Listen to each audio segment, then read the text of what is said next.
Hi guys, welcome to today's video. Today we'll be creating this beautiful butterfly themed card, and for that I'm using a plain smooth cardstock and a stencil. I'm attaching it on my cardstock using some purple tape, and I've also used some scrap pieces of paper to mask off some areas.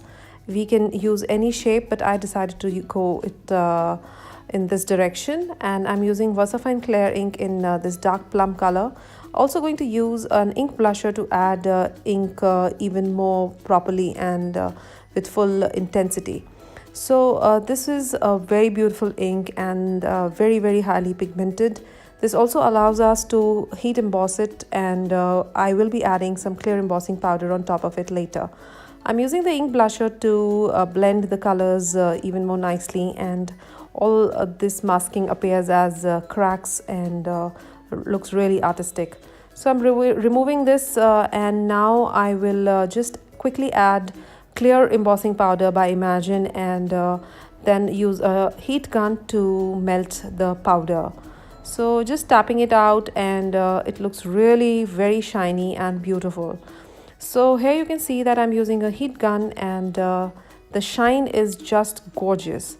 So this is beautiful already, but now we are going to take it to the next level, adding some fireworks in the super bright pink color, and it makes it look so beautiful and springy. So I'll buff up the extra fireworks which might be on the embossing powder, and I'm just using a tissue paper. Now adding some splatters of white acrylic paint all over. All these kind of steps make this card more of a mixed media kind, and I really love it. Next, using a huge butterfly stamp set and my VersaFine black ink, which is called Nocturne, and I'm going to stamp it on this plain smooth paper.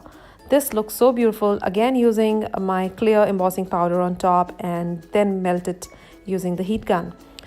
So the embossing powder is so fine, and it gives that beautiful shine on the product, and I just am a huge fan of embossing powder by Imagine.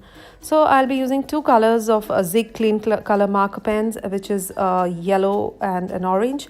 You can use any, whichever you like. I decided to go for an orange and yellow one, adding it all around the butterfly and making it look so beautiful, and it looks like a monarch butterfly.